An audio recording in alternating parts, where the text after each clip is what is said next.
बिहार में 4 सीटों के उपचुनावों के लिए वोटिंग जारी। आखिर किसके सर आएगा जीत का ताज। नमस्कार, मैं हूं अनन्या सहाय और आप देख रहे हैं मेरे साथ आर्य वेब टाइम्स। आज अगर हम लोग बात करें बिहार में उपचुनावों के सिनेरियो की, तो यहाँ पे एक बड़ी चीज देखने को मिलती है। 4 सीटें तरारी, बेलागंज, इमामगंज और रामगढ़, इन 4 सीटों पर बिहार में उपचुनाव होने हैं, जो कि आज 13 नवंबर को वोटिंग जिनकी हो रही है और 23 नवंबर को इनके रिजल्ट आने हैं। इन सीटों के खाली होने का कारण था कि यहाँ से जो विधायक चुने गए थे वो जाके लोकसभा इलेक्शन 2024 में सांसद बन गए। इस वजह से ये जो सीटें हैं ये रिक्त हो गई। इन सीटों पर सारी राजनीतिक पार्टियों ने अपनी नजर गड़ाई हुई थी। बीजेपी ने अपने कैंडिडेट्स उतारे, तेजस्वी यादव लगातार प्रचार प्रसार कर रहे हैं, प्रशांत किशोर ने अपनी पूरी ताकत इसमें झोंक दी है और इतना ही नहीं, मुख्यमंत्री नीतीश कुमार भी जनता दल यूनाइटेड के एक उम्मीदवार के लगातार प्रचार प्रसार के लिए दौड़ रहे हैं।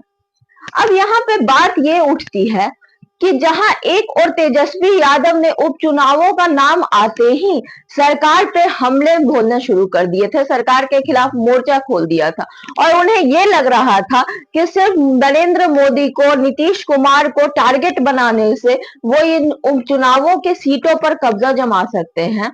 वहीं दूसरी ओर प्रतिष्ठा की बात करें तो जीतन राम मांझी की प्रतिष्ठा इसमें दांव पर लगी हुई है, क्योंकि उन्होंने अपनी बहू को एक सीट से उतारा है राजनीति के मैदान में। दीपा मांझी खुद भी इस बार सीट से चुनाव लड़ रही है। गया में जो सीट से सांसद बने हैं जीतन राम मांझी, वहीं से उनकी बहू भी चुनाव लड़ रही है। तो यहाँ पे उनकी बात प्रतिष्ठा की हो गई है। लेकिन जिस सीट पर मांझी की नजर है उसी सीट पर फिर प्रशांत किशोर का कहना है कि मांझी उनसे डर रहे हैं, क्योंकि लगातार जीतन राम मांझी के विवादित बयान आ रहे थे। कभी वो प्रशांत किशोर की कमाई पे सवाल उठाते थे, तो कभी उनके राजनीतिक तौर तरीकों पे सवाल उठा रहे थे। इस तरह की बयानबाजी से वो लगातार टारगेट कर रहे थे प्रशांत किशोर को। अगर बात करें प्रशांत किशोर की, तो प्रशांत किशोर ने राजनीति में अपनी रणनीति की भूमिका जो है वो भले पूरी तरह से पुख्ता की हो इतने सालों में, लेकिन जब बिहार के चुनावों की बात आई तो उनके साथ भी अजीब अजीब घटनाएं हुई। किसी सीट पे उनके कैंडिडेट बदल दिए गए, किसी सीट पे उनके कैंडिडेट ने हाथ खड़े कर दिए, कहीं पे जिन लोगों को उन्होंने खड़ा किया है वो क्रिमिनल रिकॉर्ड के साथ पाए गए। इसलिए जिस तरह से वो कह रहे थे कि जनता का भरोसा और जनता का विकास हम करवाएंगे, उसके हिसाब से उनके कैंडिडेट्स के रिकॉर्ड्स तो दिखाई नहीं दे रहे। वहीं तीसरी तरफ प्रशांत किशोर और एनडीए से इतने डर गए राजद कि लालू यादव को बीमार रहते हुए भी खुद मैदान में उतरना पड़ा, खुद जाके चुनाव प्रचार प्रसार करना पड़ा, क्योंकि वो ऐसा देखने को लग रहा था कि इस सीट को पाने के लिए राजद जो है वो कुछ भी करेगी।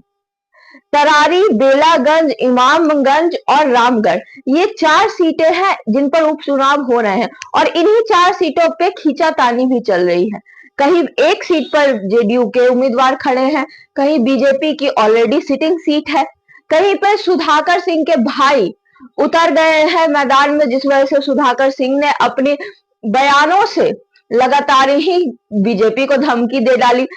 यहाँ तक कि बात आ गई वायलेंस पे, उन्होंने ये तक कह डाला कि लाठी से 300 बूथों पर पीटेंगे बीजेपी के कार्यकर्ताओं को। उनकी बातों के जवाब में बीजेपी की तरफ से संतोष सिंह आए और उन्होंने कहा है कि हमारे पास भी लाठियां हैं, एक एक हड्डी चूर करके वापस भेजेंगे। ये सारा सिनेरियो जो था वो सिर्फ इसलिए था कि ये 4 सीटें जो भी लेकर के जाएगा वो इस बार का सेमीफाइनल चुनाव का जीत जाएगा।